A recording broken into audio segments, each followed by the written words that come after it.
Welcome, folks. My name is Ethan Sachs, aka Lord Tupperware, one of the co-hosts of the Lords of Limited podcast, and I'm here today to walk you through a draft of Alchemy Horizons Baldur's Gate.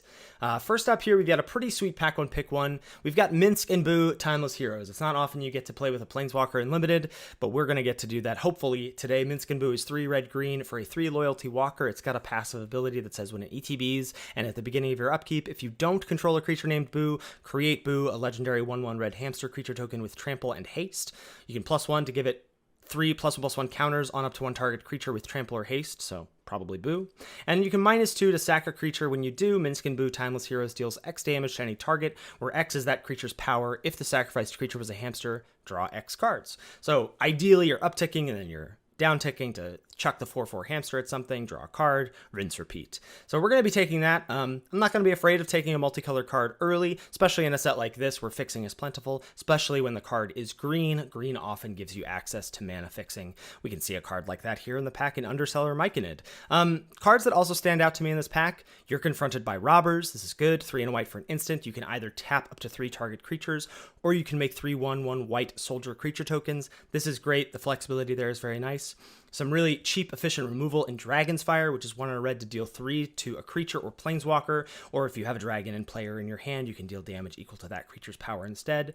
And just a rock-solid limited card here in Owlbear, 3 green for the 4/4 with trample, and when it enters the battlefield, you draw a card. A little awkward, slightly awkward that we're taking a red-green-gold card here first, passing a red and a green card to our neighbor on the left. But I'm not going to let that stop me. I'm going to be much more worried about the signals I receive rather than the signals I send. So we'll snap up the Planeswalker and see what comes next. For pack 2, we've got a specialized card, and most of the specialized cards are really great. Unfortunately for us, Saravok the Usurper, not so much. 3 and a black for a 3/3 at the beginning of combat on your turn. Target creature you control gets +X/+O until end of turn, where X is the number of creature cards in your graveyard.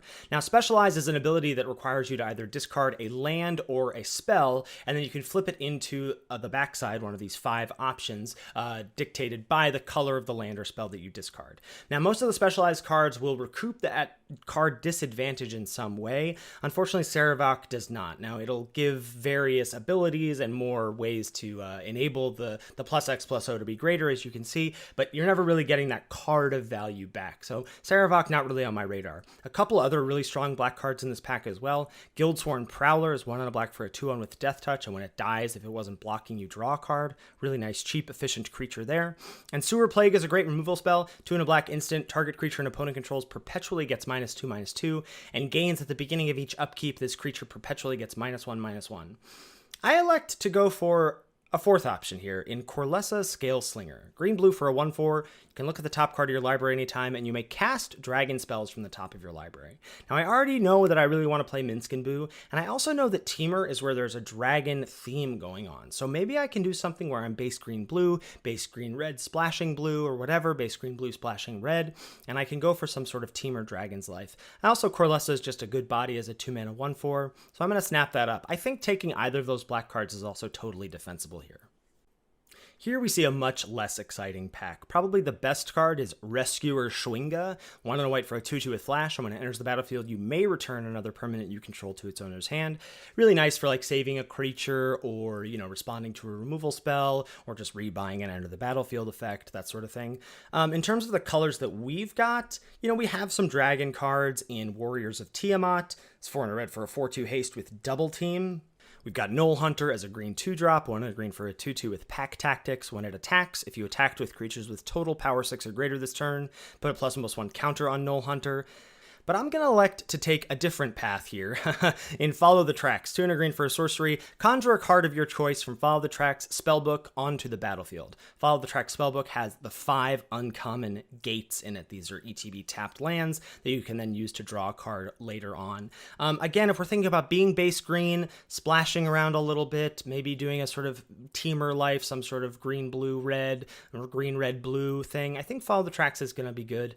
And I don't think I need to take a card like Knoll Hunter here, which is good as well, but is a bit more aggressively slanted than what I'm trying to do, which is go over the top of my opponents. Now, pick 4 brings the spice. We are getting a lot of goodies here for our potential deck. First up is Lozon, Dragon's Legacy. 3 blue-red for a 4/2 with flying. Whenever you cast an adventure or dragon spell, Lozon deals damage equal to that spell's mana value to any target that isn't a commander. If you build around this properly and you untap with this card, you're going to pop off. We've got another copy of Corlessa, which can be sweet, even though they are legendary. Don't mind running 2 of those. And then we've also got Pilgrim's Eye. We're talking about splashing around. This is the best way to splash in the format. 3 mana, 1/1 flyer. When it ETBs, you can search up a copy of a basic land card, reveal it, put it into your hand, then shuffle. 3 really good options here. I decided again to go with the high power pick here with Lozon Dragon's Legacy. It's early enough. I think I can prioritize fixing enough to make this a functional deck, and I'm excited to have now 2 dragon payoffs in Lozon and Corlessa.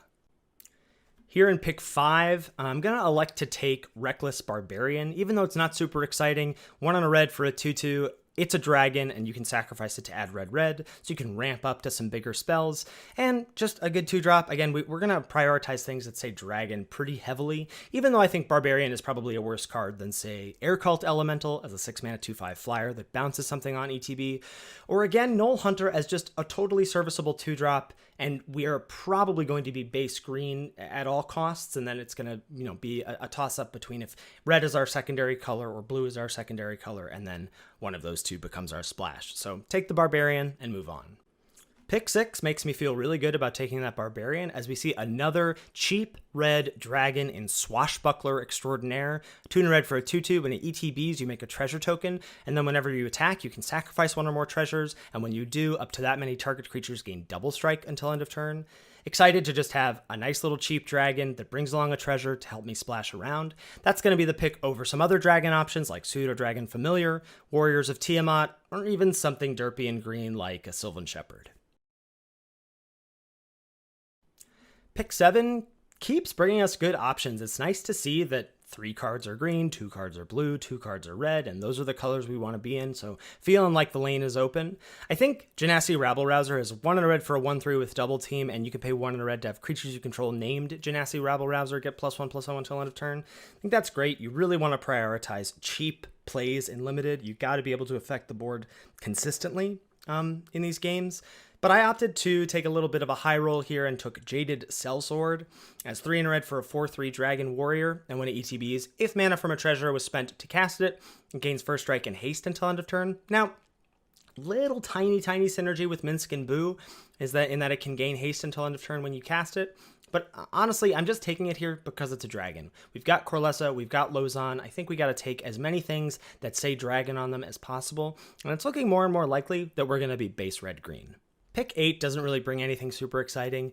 This rare, usually when you see a rare this late, it probably means it's not great, and I agree. Fraying Line, 4 mana for an artifact. When it enters the battlefield, you put a rope counter on target creature you control, and then at the beginning of each player's upkeep, that player may pay 2. If they do, they put a rope counter on a creature they control. Otherwise, exile Fraying Line and each creature without a rope counter on it, and then remove all rope counters from all creatures. So sort of like a convoluted Wrath kind of card. And like I said before, even though I think Rime Shield Frost Giant is a really good card, 5 mana, 4/5 with Ward 3 is just big and tough to deal with. It's feeling more and more to me like we're going to be base red-green. So I just took You Find Some Prisoners. Totally fine as an impulse. Find a land from your opponent, find a spell. There are a handful of artifacts worth blowing up as well. Probably not going to main deck it, but it's not the worst. Now, Pack 9, also known as the Wheel, once all the packs go around the table, you get to sort of see what other folks took and what's left, and we get a great pickup here. Even though we pointed out you're confronted by robbers in Pack 1, we're pretty far from that, but we're very excited to see a Prophetic Prism here. Going to help us splash around, a nice little cheap way to fix. It's not the best way to fix, but it is a good way, and we're happy to pick it up here. Now, the end of the pack is going to round out with us grabbing Gate to Sea Tower, which is the tapped blue source. You can pay 3 and a blue to seek a non-land card. Activate only once, but nice to have a little bit of card advantage from your land in the mid to late game without losing your land like we did with the lands in Streets of New Capenna. Then in this pack, Dragonborn Looter, not super excited about it, especially if I'm thinking about blue as a splash. You don't want to splash 2 mana cards almost ever, but it is a dragon. There is a world where we may end up with blue as a base color. Not really anything here that we're excited about. Could take Hypnotic Pattern, could take Dream Fracture. Either of these are totally fine. I'm going to elect to take the Dream Fracture. We'll see. And then another copy of You Find Some Prisoners. Not really thinking about anything else here. Dawnbringer Cleric's not making our deck, but we can pop that on the sideboard. And then a white card that we're not going to consider. But all told, pretty darn happy with pack 1. Let's take a second here before we look at pack 2 pick 1 and just take stock of what's in our deck. So we've got a really nice curve. We've got power. We've got dragons. We've got some good fixing. Pretty happy with where we're at the moment. Thinking about being base red, green, splashing blue. But like we said, anything could happen with that late blue from the end of pack 1. Now, as far as pack 2 goes, doesn't get much better than this. We have an awesome mythic rare here in Lucamina Moon Druid. This is 2 and a green for a 2/2. When it enters the battlefield, if you cast it, seek a land card with a basic land type. So you just get a 3-mana 2/2, searches up a land. That's great. Now it also has Specialized 3, only activate if you control 6 or more lands, but all of the backsides are just super duper awesome, and they're actually all quite different, unlike some of the other specialized cards that exist. The red-green one will give you a 2/2 when it specializes or attacks, but the important thing for all of these is that when it dies, it unspecializes, and if it unspecializes this way, you return it to the battlefield tapped. So you have the opportunity to continue to respecialize it, and then if it's specialized, it'll come back unspecialized. You won't get that land again, but you'll have the opportunity to continue to have this card on the battlefield as a threat. It's a slam dunk pack 1 pick 1, and it's great to have here pack 2 pick 1, given that we're already in green. So I'm going to take that over any of these other options that would be totally fine, like Genasi Rabble Rouser or Underseller Myconid, but this is just a slam dunk for us. Now for how exciting pack 2 pick 1 is, pick 2, much less so. Have very few options in our green, blue, and red colors.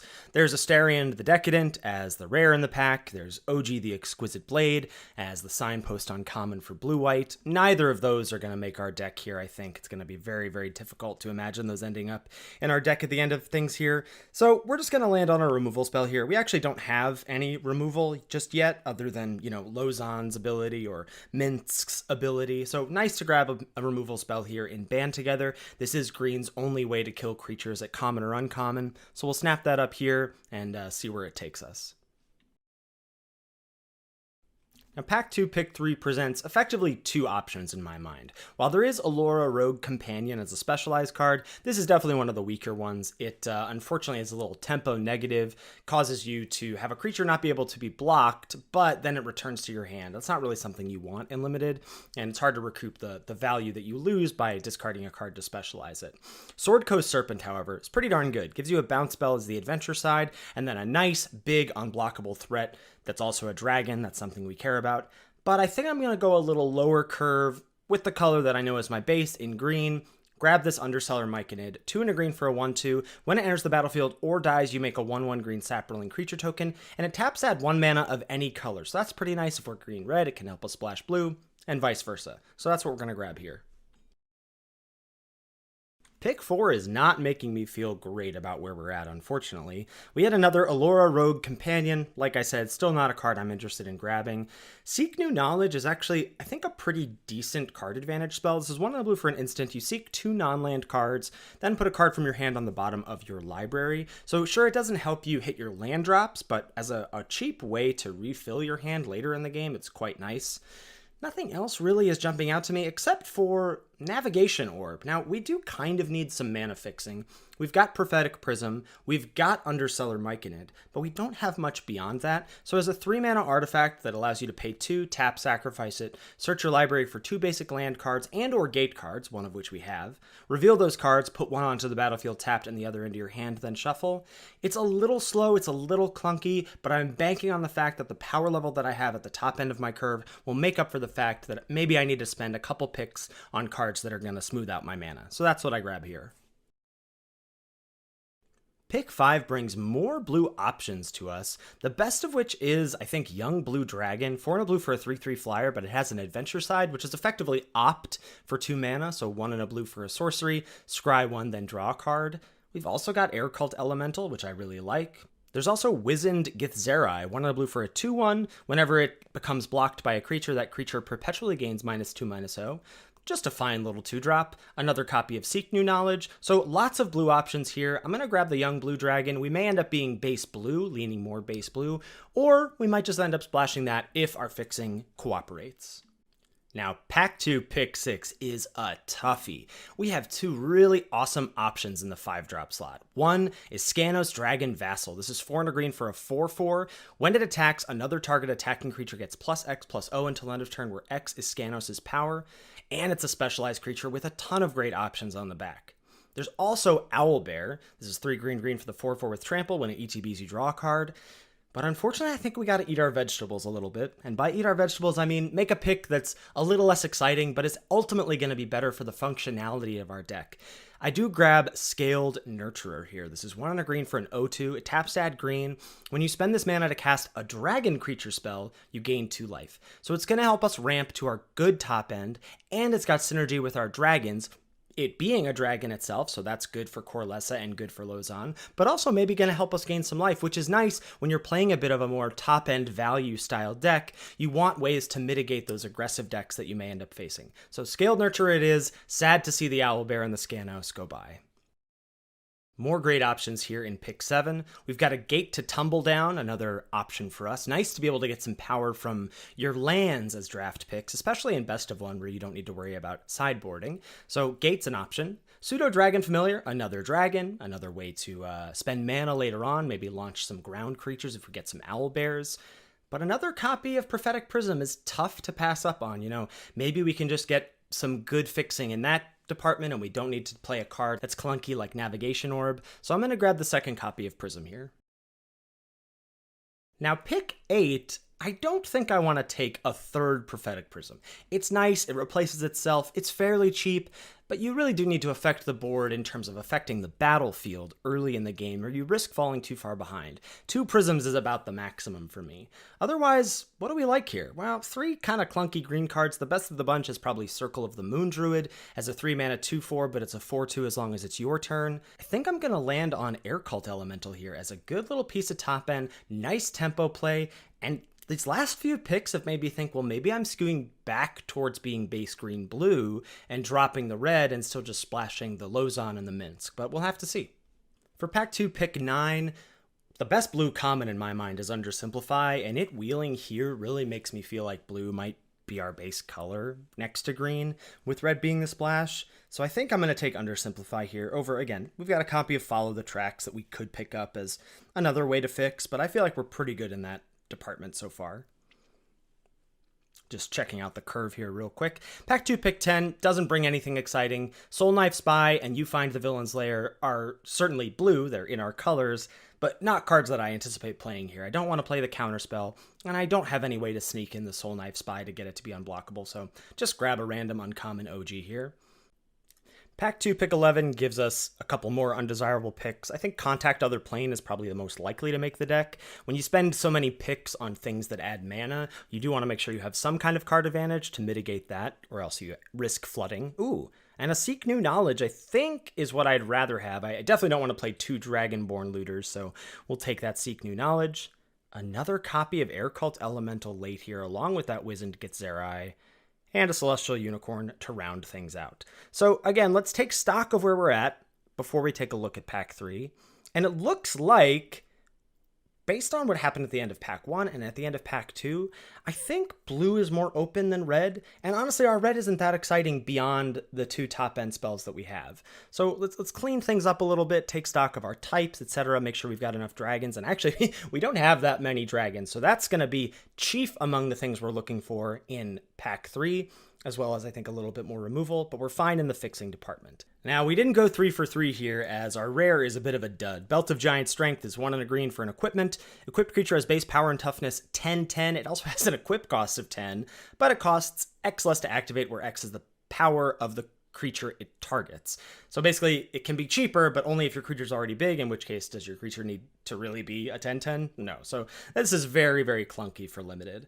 But we were just talking about needing removal, and there are two awesome removal spells here. One is Mephitz's Enthusiasm, 1 red for a sorcery, deal 4 damage to target creature or planeswalker. If excess damage was dealt this way, note that excess damage. Then you get a boon with when you cast your next creature spell, it perpetually gets +X/+0, where X is the noted number. So pretty nice, you can kill an X4 or anything lower is going to buff up your next creature.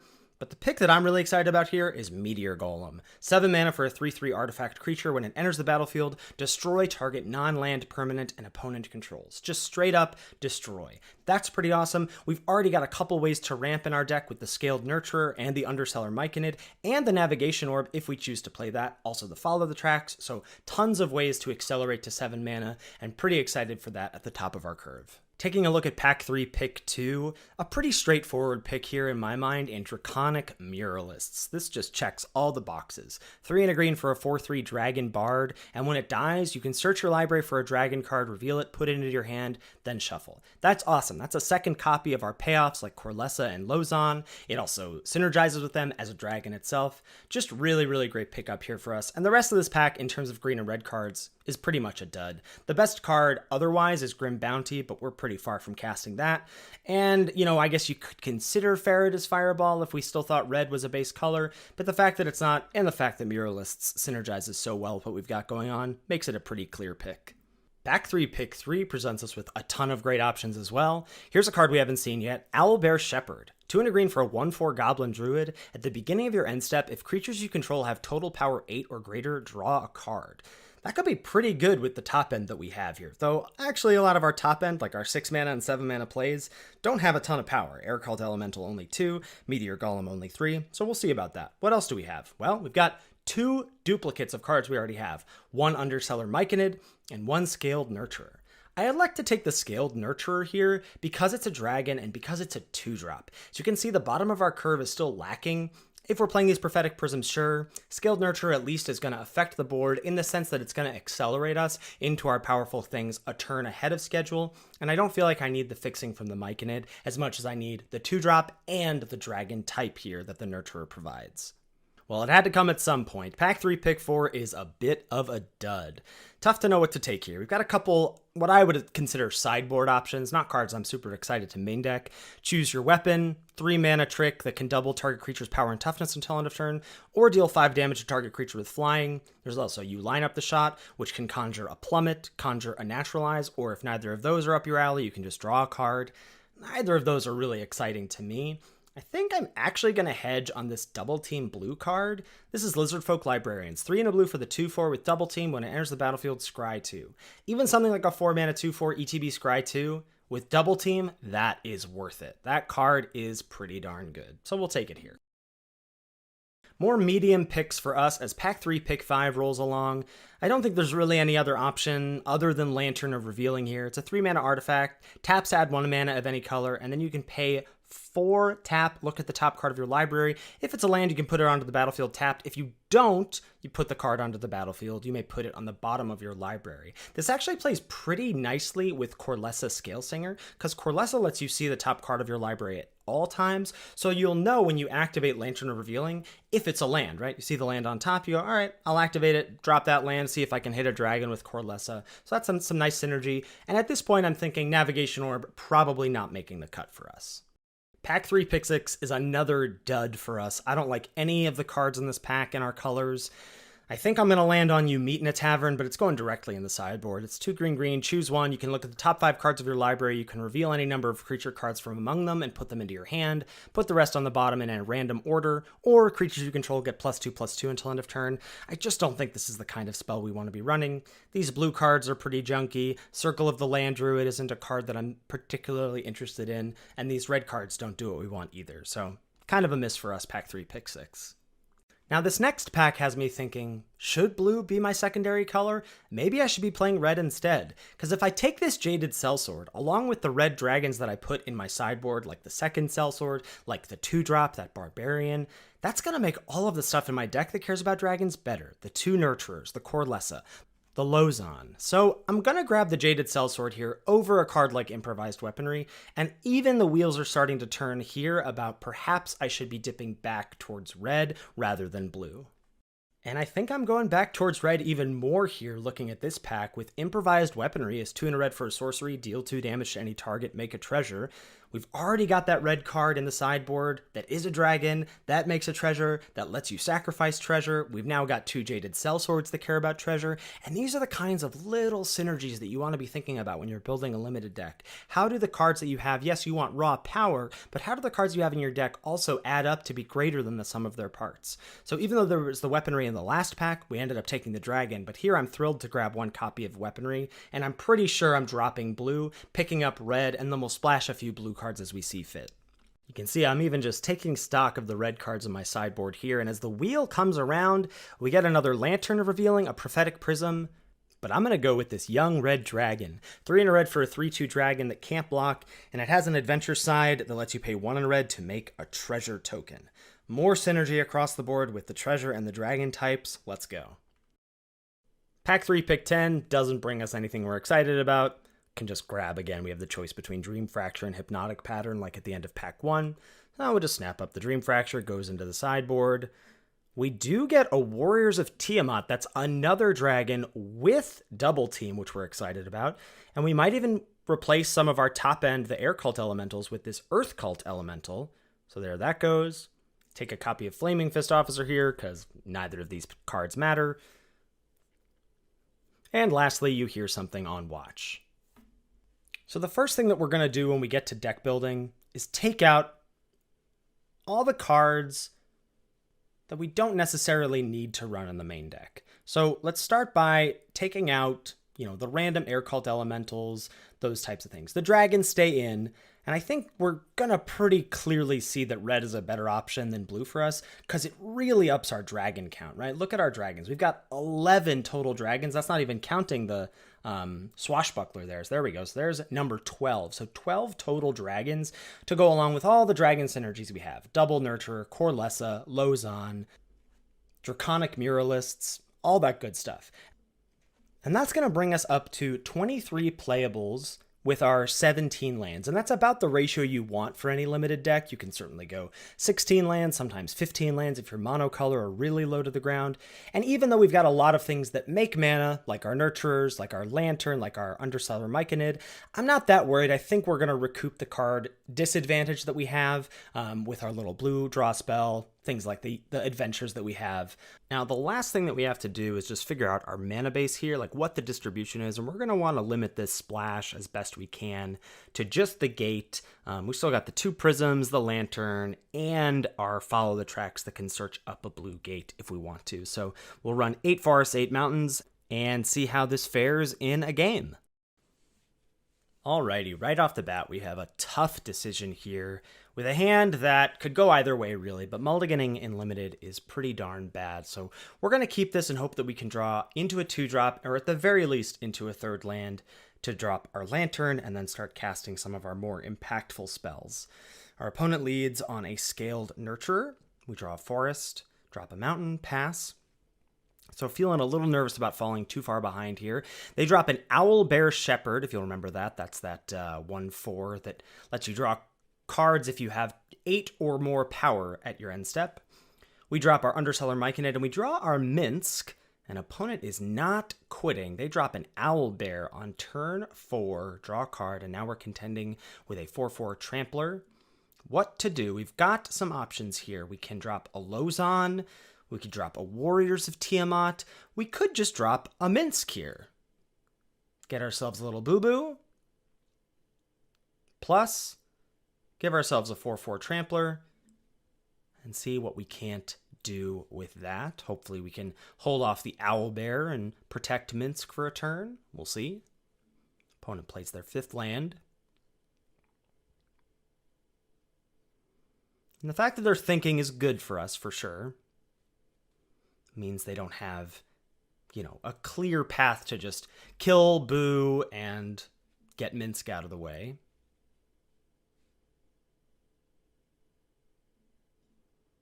Now, I could have dropped the Lozan there as well and tried to start chaining things together, but decided to see if I could have Minsk stick around. They decide to serve with Owlbear Shepherd and the Owlbear. We'll gladly try and trade off, but unfortunately, no. They band together to kill, boo, And that also means that Minsk is down for the count as well. So we're back to square one, and they have a Bonecaller Cleric. All right, so now our choices are, I think, pretty straightforward. Let's get some mana set up by playing a Lantern and then playing a Muralists, which we'll happily trade with Owlbear for. And then next turn, maybe we can start to do like a Lozon, cast another thing, pick off a creature. They are 1 point of power away from being able to draw cards with the Owlbear Shepherd. Well, if they are 1 point of power, then a Hill Giant Herd Gorger gaining them 3 life and adding 7 power is certainly going to do it. We have an uphill battle for sure. So we'll start by dropping Lozon Dragon's Legacy, which is a 5-mana 4/2 flyer. Anytime we cast a dragon or adventure, we get to deal damage equal to that spell's mana value to any target. So being able to double spell here is awesome. Pick off their 2/1 before they can recur any creatures. And they are sending in with both the Owlbear and the Hill Giant Herd Gorger. Well, we're going to do just a Muralist in front of Owlbear. I don't need to chump this Herd Gorger just yet. And oof! Dread Linorm, which is going to put 2 +1/+1 counters on the Owlbear, untap it, and give it hexproof until end of turn. So we'll be taking 3 points of trample damage plus the Hill Giant damage. We do get to go draw a dragon with the Muralists. Few options here in Sellsword, Swashbuckler, or one of our Nurturer or Corlessa if we want to try and draw into more dragons. Just checking about Lozon's rules text that it's not power, that it is mana value.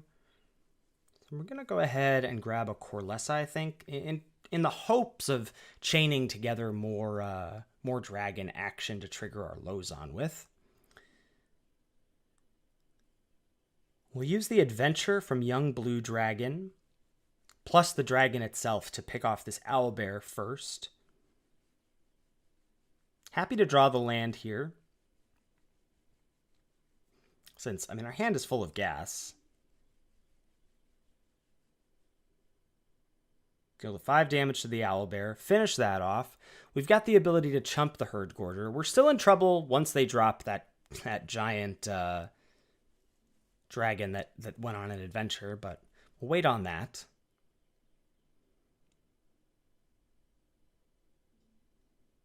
Feeling cautiously optimistic here. They play an 8th land. Go ahead and send in the Herd Gorger. We'll chump with our Saproling, courtesy of Underseller Myconid. They drop the Linorm. Now that's tough. That's a 7/6 that can't be blocked by creatures with power 3 or less, so that means nothing that I have in play, except for Lozon, can block it. And what a beautiful draw that is. So we get to deal 2 to the Linorm, courtesy of the Corlessa.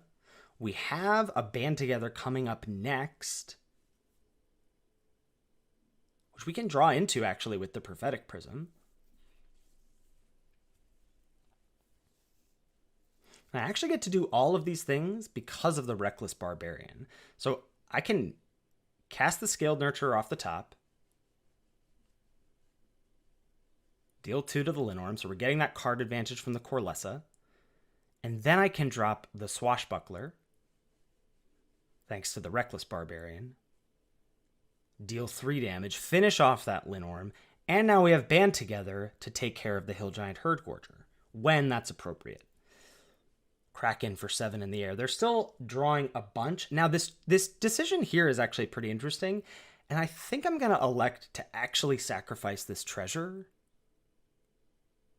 because I don't need it. I have plenty of mana, and I assume that either Lozon or Swashbuckler Extraordinaire or whatever is going to go down for the count pretty soon. So let's get in that extra. Turning that treasure into 4 extra damage seems pretty darn good to me. All right, land number 9 for the opponent. Seems like they're flooding just a little bit. They play Baleful Beholder.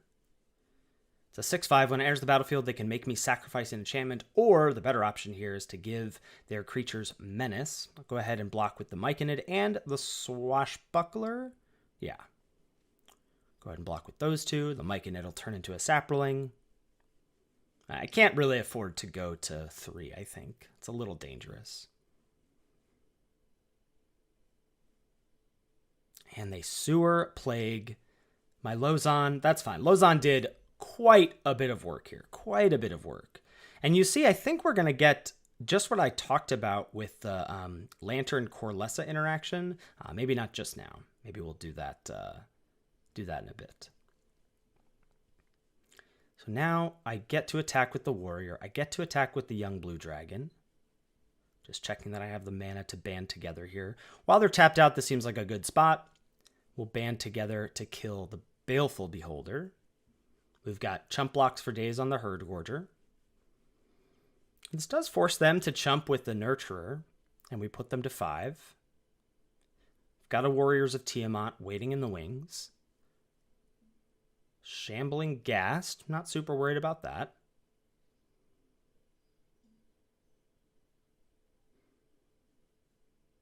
Still drawing a ton of cards off this Owlbear Shepherd, thanks to Hill Giant Herdgorger going unchecked so far by me. Not sure what the last 2 cards in their hand are. They get to follow the tracks, so they get to go get a gate of their choice. I'm going to go conjure the Black Gate.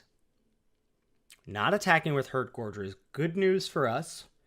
Land off the top and then land on the top, not so good news for us. We'll go ahead and use Lantern's ability because we can still cast Warrior of Tiamat. Well, well, well. Improvised weaponry coming in hot here. And we can attack for 3 in the air, and if they don't have any life gain, we've got them at Exactsies. They're going to go ahead and draw, seek a spell with the gate. 5 mana left for them. Pilgrim's Eye does mean that young blue dragon can't get in, or at least can't finish them off, right? They can chump block with it. And they continue to draw cards with the Owlbear Shepherd, but we just go for the dome with improvised weaponry.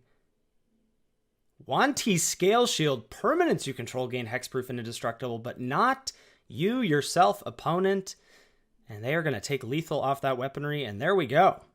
Boom. So you can sort of see how the dragon synergies worked in that deck. You know, we kept a sketchy hand to start with, but I really do think that Temur Dragons has a good position in this format, and I'm excited to see what other decks are viable in Alchemy Horizons Baldur's Gate. Thanks so much for watching, and see you in the draft queues.